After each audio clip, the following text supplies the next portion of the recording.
You are lying completely still in the dark, and your own breath is turning to frost above your face. No furnace, no heated blanket, no weather app, just 5, 6, sometimes 7 months of cold that never fully leaves. If your ancestors had lost to even one of these winters in cold this extreme, you would simply not exist. So, how did soft, furless bodies like ours survive winters up to 20 degrees colder than anything you've ever felt?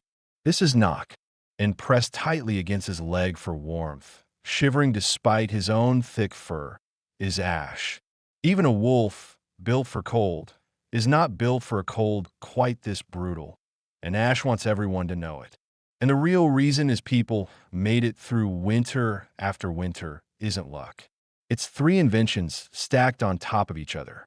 Here's the strange part.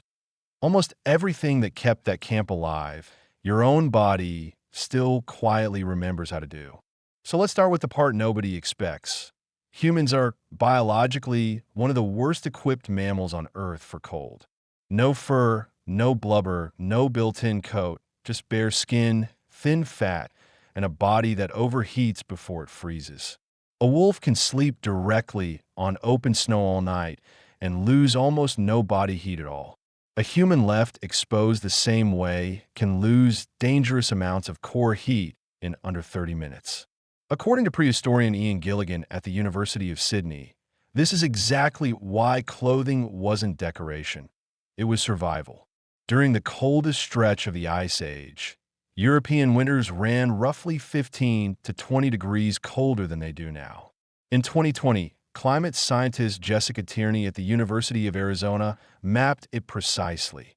6 degrees colder globally, far worse up north. For Nock, that number isn't a chart. It's fingers that stop bending and toes he has to keep checking. Left unprotected, exposed skin in weather like this can freeze solid in under an hour.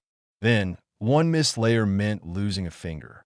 Now, you complain when the thermostat drops 2 degrees. But here's the wild part. Humans never out-evolved the cold. Instead, over tens of thousands of years, they simply out-invented it.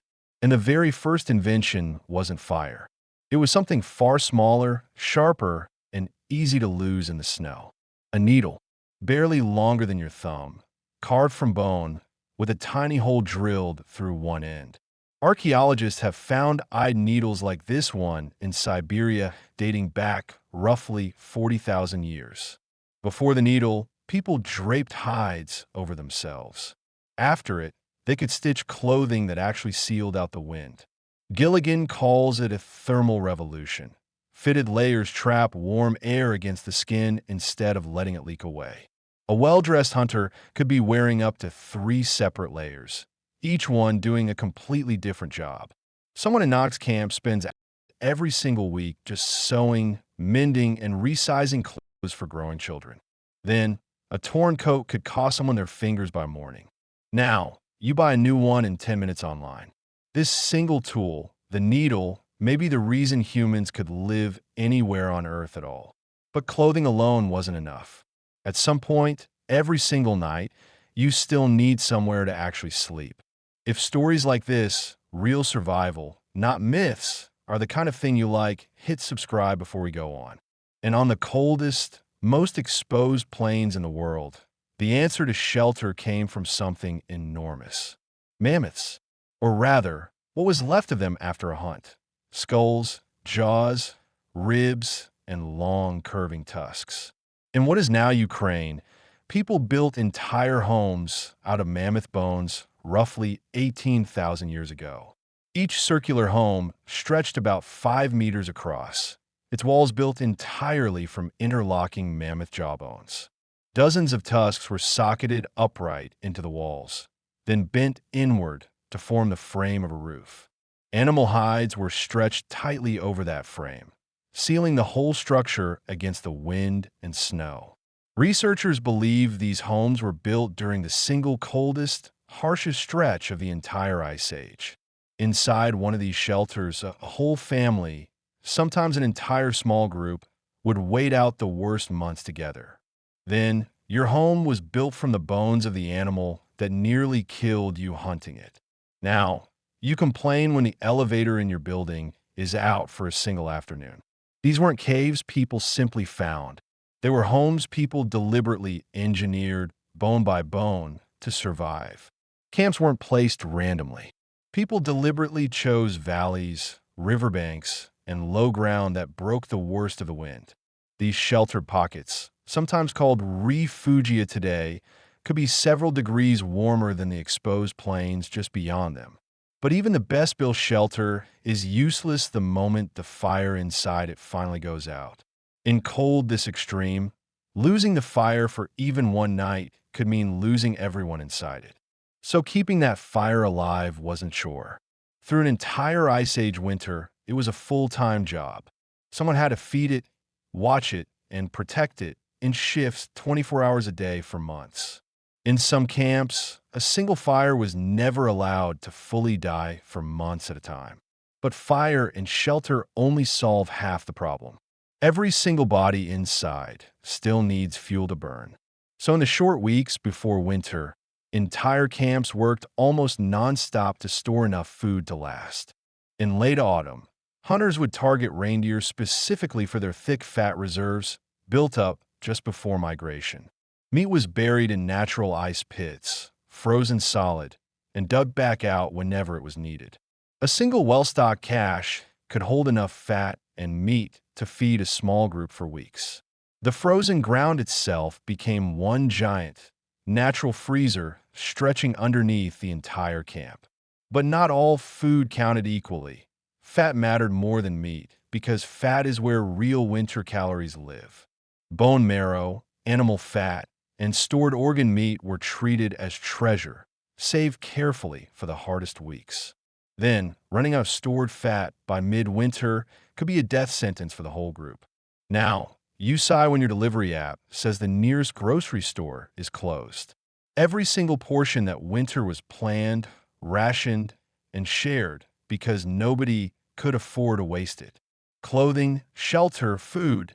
Knox people had solved all three. But winter is long, and bodies aren't the only thing that suffers. For months, there's nowhere new to go, almost nothing new to see, and no end date in sight. That kind of stretch, week after week, can wear down a mind just as fast as it wears down a body. So every single night, without fail, someone in camp would start telling a story. Anthropologists studying modern hunter-gatherers have found these fireside stories weren't just fun. They held entire groups together. Even Ash, who understands none of the words, presses in closer every single time a story starts. On the coldest nights, Ash sleeps pressed directly against Nock's back, and nobody in camp finds that strange. Then, surviving winter meant staying close to other people every single night, whether you wanted to or not. Now, you can go days without truly speaking to another person, and your body still quietly hates it. It's the same instinct that makes you want a blanket, a pet, or another person close by on a cold night. Winter didn't just test what people could build. It tested how tightly they could hold onto each other. And that may be the real lesson. Winter was never survived by being tough. It was survived by never being alone. And somehow, camp after camp, generation after generation, that combination worked winter after winter after winter. A needle small enough to lose in the snow. A house built from a mammoth. A fire that never sleeps. Needle.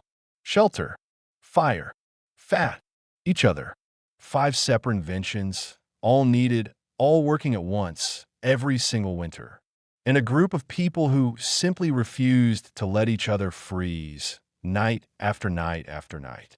Weeks later, the light lasts a little longer, the wind softens, and somewhere, snow finally starts to melt. That frost above your face this morning isn't a threat anymore. It's just proof you made it through again.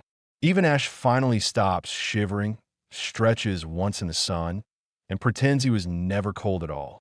They didn't survive that winter by outrunning it. They survived it by outlasting it together, one fire at a time.